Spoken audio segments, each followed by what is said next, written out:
इय्याका नअबुदु व इय्याका नस्तईन। लाखों करोड़ों दुरूदो सलाम हमारे प्यारे नबी हज़रत मोहम्मद सल्लल्लाहु अलैहि वसल्लम और उनकी आल पर।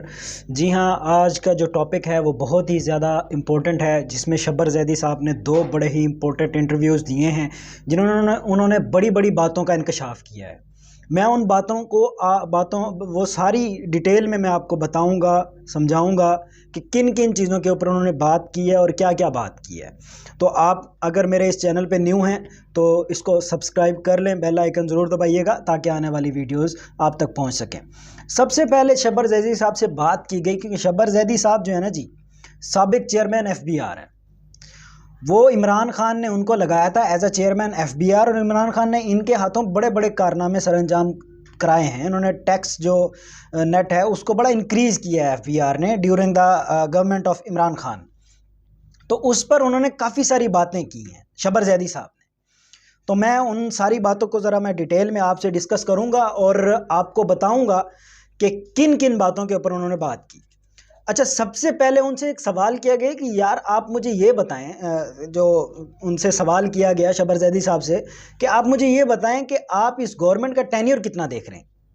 तो उस पर उन्होंने कहा कि यार ये गवर्नमेंट जो है, मैं इसको ज़्यादा एक तो लंबा नहीं देख रहा, और अभी इस टॉपिक के ऊपर बात करना कबल अज़ वक्त होगा और इमैच्योर होगा।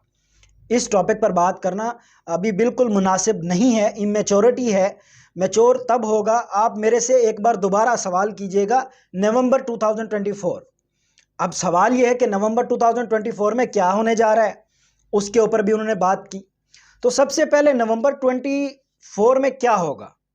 नवंबर 24 में आपको मैं बताऊंगा कि आगे क्या होने वाला है। शब्बर ज़ैदी साहब ने कहा, उन्होंने ये कहा कि यार उस वक्त हो सकता है कि हमारी एक फ़ाइल उठाई जाए और उस फाइल को खोला जाए और देखा जाए कि यार हमारा एक बंदा था, उसके साथ ज्यादती हो गई थी, उसकी ज़रा फाइल देख लो, उसको ज़रा खोल लो। तो उस पर उन्होंने कहा कि यार नवंबर में ऐसा क्या है। तो उन्होंने कहा जी, नवंबर में अमेरिका के इंतखाबात होने जा रहे हैं, सदारती इंतखाबात होने जा रहे हैं, जो कि बाइडन बामुकाबला ट्रंप होंगे। तो उन दोनों के मुकाबले में अभी फिलवक़्त जो सिचुएशन नज़र आ रही है वो बाइडन हार रहे हैं। तो उनका कहना था ट्रंप आ रहा है और बाइडन साहब हार रहे हैं। इस वजह से जैसे ही ट्रंप आएंगे, डोनाल्ड ट्रंप, क्योंकि इमरान खान और डोनाल्ड ट्रंप के ताल्लुकात बड़े ही स्ट्रॉन्ग थे, उन्होंने बड़े ही अच्छे सफारती ताल्लुकात कायम किए हुए थे। उनके दौरे हुकूमत में पाकिस्तान के जो प्राइम मिनिस्टर थे इमरान खान साहब, उन्होंने बड़ा ही एक कामयाब दौरा किया था अमेरिका के साथ, ठीक है जी, अमेरिका में।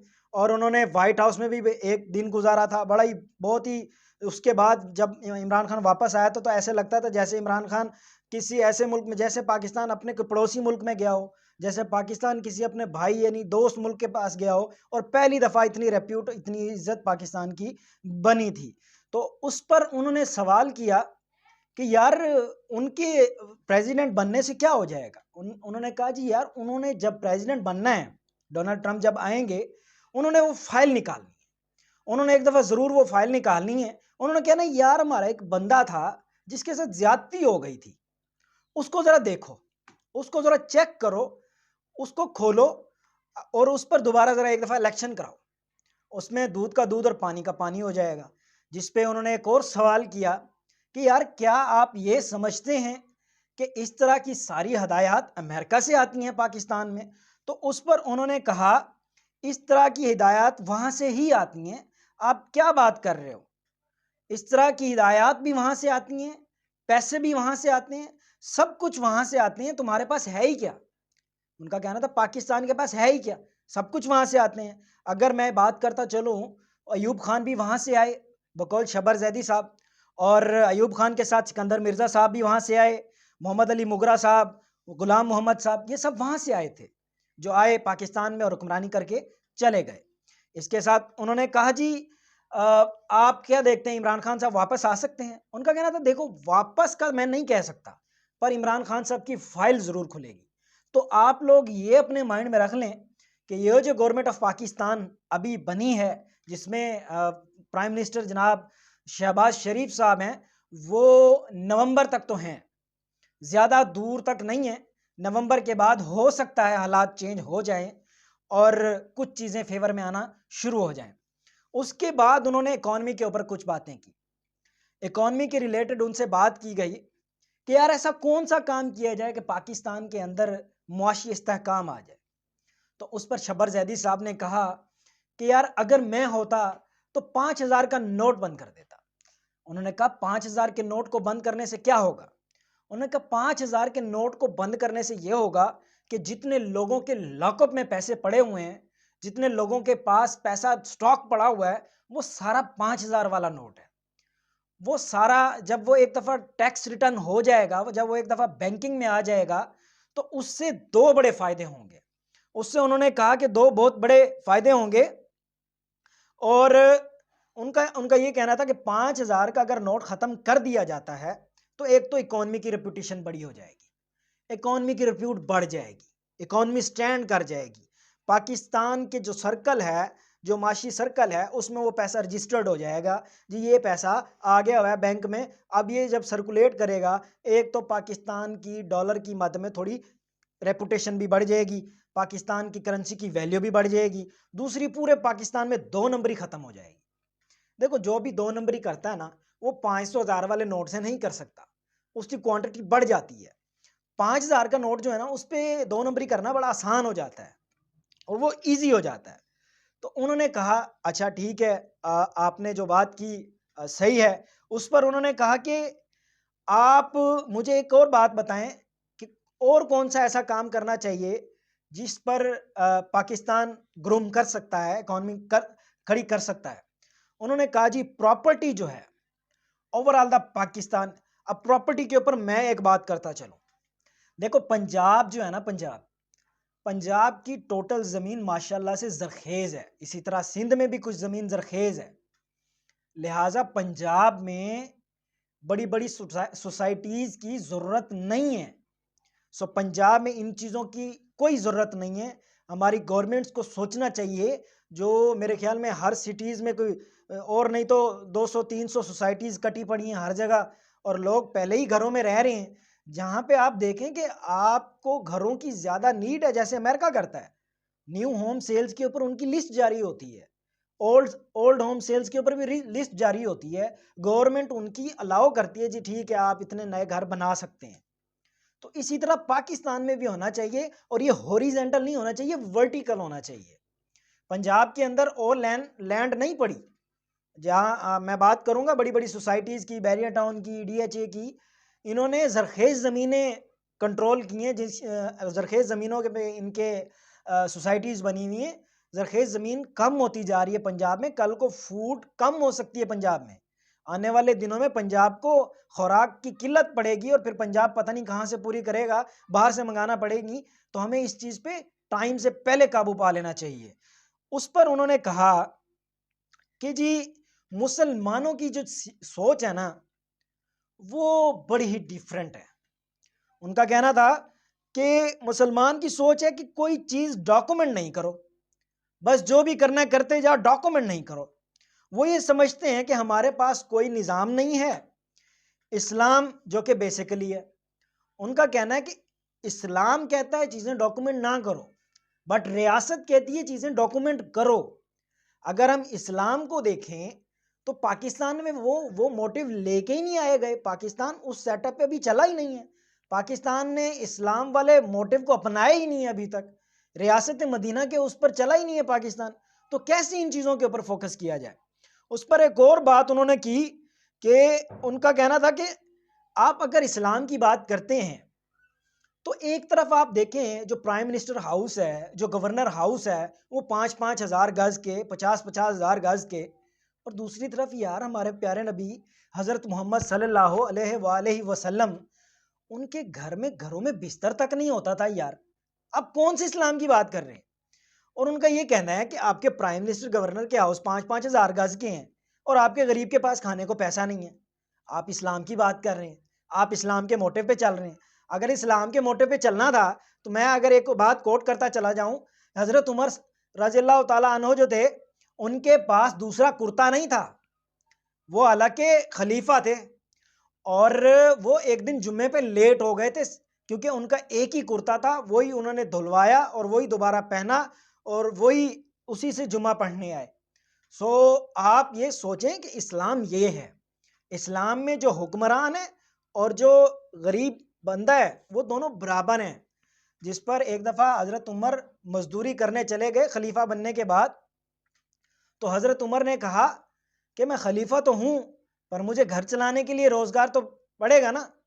तो उन्होंने कहा नहीं, आप अपने ख़जाने से अपने लिए तनख्वाह मुख्तस कर लें।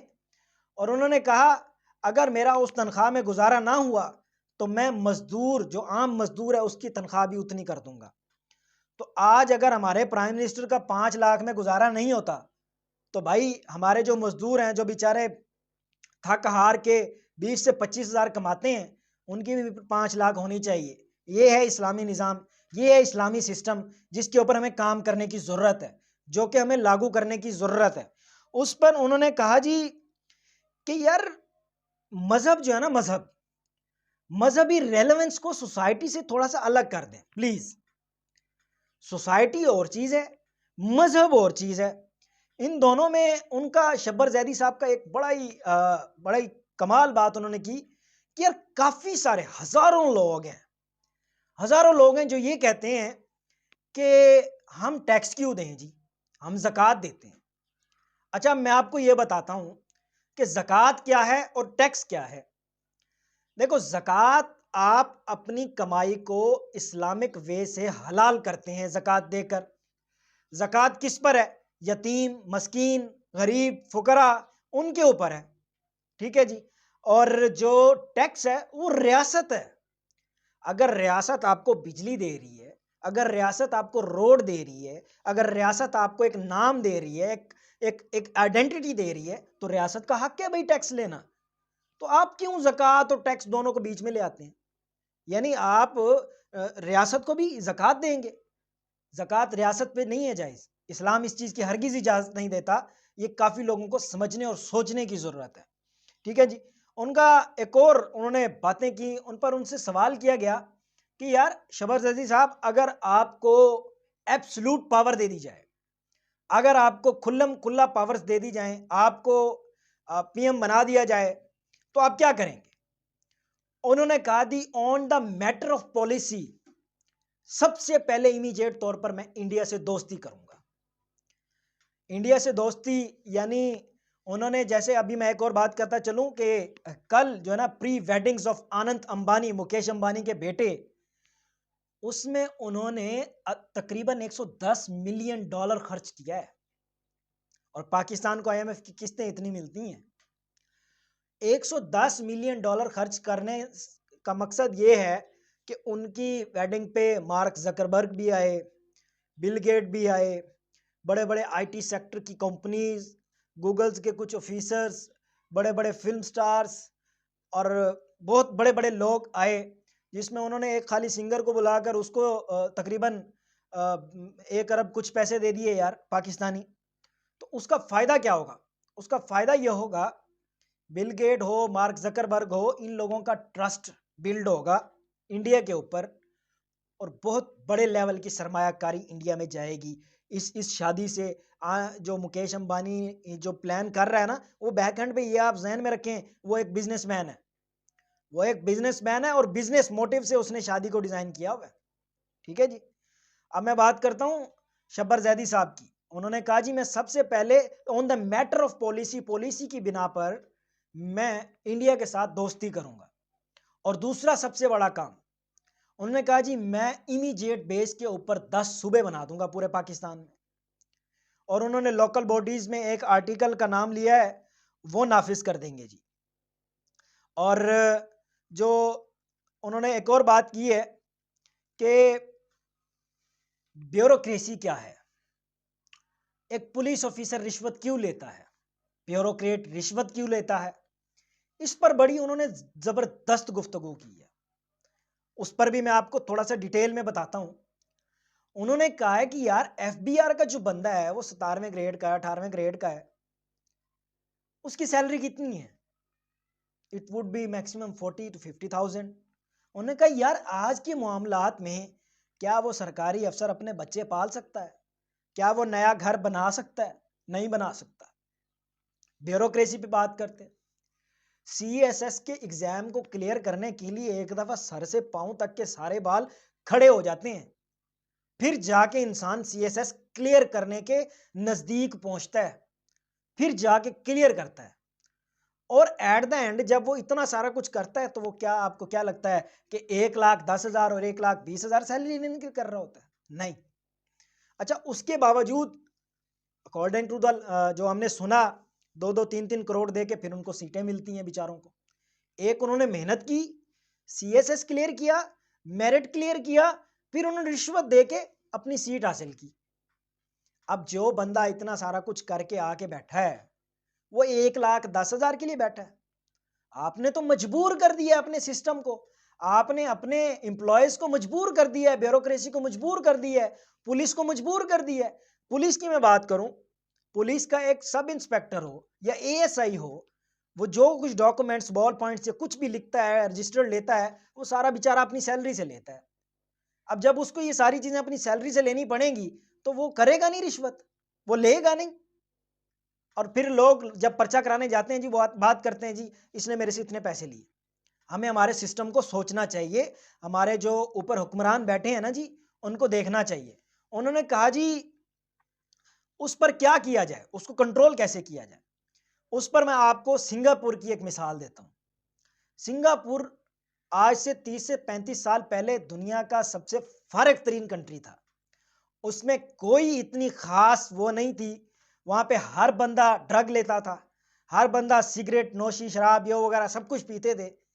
उनमें एक लीडर पैदा हुआ, उस एक लीडर ने ना पुलिस की सैलरीज डबल ट्रिपल 4 गुना बढ़ा दी, कर्ज लेकर पुलिस की सैलरीज बढ़ा दी। अच्छा, जब पुलिस की सैलरीज इतनी बढ़ गई, जब यार एक बंदा 40,000 ले रहा हो और उसकी 4 गुना सैलरी बढ़ जाए और उसके खर्चे अखराजात 40,000 में 80,000 हों और सैलरी बढ़ जाए 1,60,000 हो जाए, तो वो क्यों रिश्वत लेगा भाई? वो क्यों लोगों से बात सुनेगा? वो अपनी पावर का इस्तेमाल करेगा। वो कहेगा जी अब मेरे पास पावर है, अब मैं क्राइम ठीक करके दिखाऊंगा, अब मैं क्राइम के खिलाफ जाके दिखाऊंगा, अब मैं अदालतों में जाने वाले केसेस खत्म करके दिखाऊंगा। एक और बात कि उनका कहना था शबर जैदी साहब का कि यार अगर आप अपनी ब्यूरोक्रेसी को हाफ कर दो, हाफ उड़ा दो, उनको बोलो जी हमारे पास जॉब्स नहीं है, प्लीज आप आउट ऑफ कंट्री में कर लें, आप किसी प्राइवेट सेक्टर में कर लें, गवर्नमेंट में हमारे पास नहीं है, आप उनको हाफ करें या आप मेरिट उठाएं, जिनका मेरिट अच्छा है उनको रख लें, जिनका मेरिट खराब है आप उनको निकाल के बाहर करें, जो बच जाते हैं आप उनकी सैलरीज को 4 गुना बढ़ा दें। देखना ब्यूरोक्रेट्स भी रिश्वत नहीं लेंगे। सेम वही पॉलिसी, जो पुलिस वाले हैं वही सेम ब्यूरोक्रेट्स हैं। अगर आप उनकी सैलरीज 3-4 गुना बढ़ा देंगे तो रिश्वत तो खत्म हो जाएगी। रिश्वत खत्म, क्राइम खत्म, 2 नंबरी खत्म और इदारा भी बहाल हो गया, इदारे में जान भी पड़ गई। और ये सारे काम मेरे ख्याल में इमरान खान साहब कर रहे थे और उन्होंने इन चीज़ों को विजुलाइज किया था। और उन्होंने एक और बात की, उन्होंने कहा अगर मेरे पास पावर हो तो मैं पाकिस्तान में जितने भी बैंक्स मौजूद हैं ना जी, भले वो प्राइवेट हैं भले वो गवर्नमेंट हैं, उन सब में जितने भी लोगों के अकाउंट्स हैं, जिनके अकाउंट्स में 1 करोड़ से ज्यादा पैसे पड़े हैं, मैं उनको टैक्स रिटर्न फाइल कराऊंगा। अब उनसे सवाल किया गया कि यार 1 करोड़ से ऊपर कितने लोग होंगे, आप जरा बता ही दें अंदाजा लगा के, क्योंकि आप तो एफबीआर के चेयरमैन रहे हैं, आपको तो पता है। तो उन्होंने कहा कि यार बहुत ज्यादा लोग हैं, इतने ज्यादा लोग हैं कि आप सोच नहीं सकते। उन्होंने कहा रफली आप अंदाजा लगा लें। उन्होंने कहा यार मिनिमम से मिनिमम भी 75 लैक्स, 75 लाख बंदा जो कि रजिस्टर्ड ही नहीं है अभी तक, अकाउंट्स में बैलेंस शीट बैंक की चेक की जाए तो उसमें पड़ा हुआ है। इट मींस इससे आराम से पाकिस्तान की इकॉनमी स्टैंड कर जाएगी, कोई कर्जे लेने की जरूरत नहीं है, कोई किसी चीज की जरूरत नहीं है। अच्छा, ये चीजें कब होंगी, अब मैं उसके ऊपर बात करता हूं। आप शबर जैदी साहब ने कहा राजा बाजार चले जाएं, आबिद मार्केट चले जाएं, अनारकली चले जाएं, वहां पे हजारों दुकानें हैं। ये सिर्फ एक सिटी लाहौर की बात हो रही है, इसी तरह इतनी हजारों दुकानें हर जिले में होंगी, हर टाउन में होंगी, हर गांव में होंगी, हर बड़े प्रोविंस में फेडरल हर जगह होंगी। ऑल आर नॉट रजिस्टर्ड, कोई भी रजिस्टर्ड नहीं है। असल जहां पे टैक्स लगते हैं ना जी, वो ये चीजें होती हैं। गवर्नमेंट ऑफ पाकिस्तान को चाहिए कि वो लोगों को रजिस्टर्ड करे। जो छोटे बिजनेसमैन हैं उनको बोले जी आप लोग अपना बिजनेस करें, जब तक आपका बिजनेस 1 करोड़ की वैल्यू से ऊपर नहीं जाता तब तक आपसे कोई टैक्स नहीं लिया जाएगा। इवन आपको कर्जा दिया जाएगा कि आप अपने बिजनेस को ग्रो करें, तब जाके पाकिस्तान तरक्की करेगा। अच्छा, असल चीजें ये बिजनेस रजिस्टर्ड करना, ये दुकानें रजिस्टर्ड करना, ये डिस्ट्रीब्यूशन जितनी भी हैं, भले वो फार्मा की हों, भले वो कोक की हों, पेप्सी की हों, 7 अप, चिजान, इन सारी जो डिस्ट्रीब्यूशन कंपनीज हैं, इनके जो डिस्ट्रीब्यूटर्स होते हैं उन पर भी कोई टैक्स नहीं होता भाई। ऑल आर नॉट रजिस्टर्ड, कोई बंदा रजिस्टर्ड नहीं है। इन सबको रजिस्टर्ड करना चाहिए। ये होता है असल टैक्स जहां पे लागू होना चाहिए। अब मैं बात करता हूं, मेडिकल स्टोर पे जाते हैं, पैनाडॉल के पत्ते पे भी मेडिसिन की प्राइस लिखी होती है जी, पत्ता इतने का है। एक सिरप लेते हैं, उस पे भी लिखा होता है जी ये इतने का है। आप किसी इलेक्ट्रॉनिक दुकान पे चले जाएं, किसी तार पे नहीं लिखा होगा इसकी प्राइस इतनी है। जब एक चीज पे लिखी नहीं है प्राइस, आप जाते हैं जी ये 30 रुपए गज है, जी ये 10 रुपए गज है, उसने बोला है, आपने यकीन कर लिया, क्योंकि आपको पता ही नहीं है, आपको बताया ही नहीं गया, क्योंकि पिछली बैक एंड से ये चीजें रजिस्टर्ड ही नहीं है। वो सालाना थोड़ा सा एक टैक्स दे देते हैं, चलो भाई क्लियर। ऐसे नहीं होता। अगर मुल्क चलाना है ना तो सबको गर्दन से पकड़े भाई। आप उनको बोले यहाँ यहाँ आपको टैक्स पे करना पड़ेगा। जब आप इन चीजों पे टैक्स लगा लेंगे, फिर आप ये फ्यूल और बिजली और गैस, इन 3 चीजों से टैक्स हटा पाएंगे। फिर आपका ये जो पेट्रोल 280 रुपए लीटर है ना जी, वो 100 रुपए लीटर हो जाएगा। आपकी जो बिजली है, जो 40-50 रुपए, सॉरी, जो 25 से 40 रुपए यूनिट तक गई हुई है, वो आप विद इन अ डेज 5 रुपए से 7 रुपए यूनिट कर सकेंगे। और जो आपकी गैस जो इतने टेराबाइट पे गई हुई है, वो भी आप नीचे ले आएंगे क्यूबिक फीट के हिसाब से।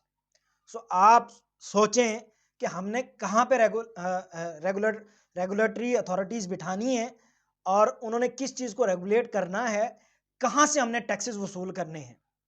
ये सारा व्लॉग मेरे ख्याल में आपको बहुत ज़्यादा इन्फॉर्मेशन का सबब बना होगा, आपको बहुत ज़्यादा इन्फॉर्मेशन मिली होगी इसमें।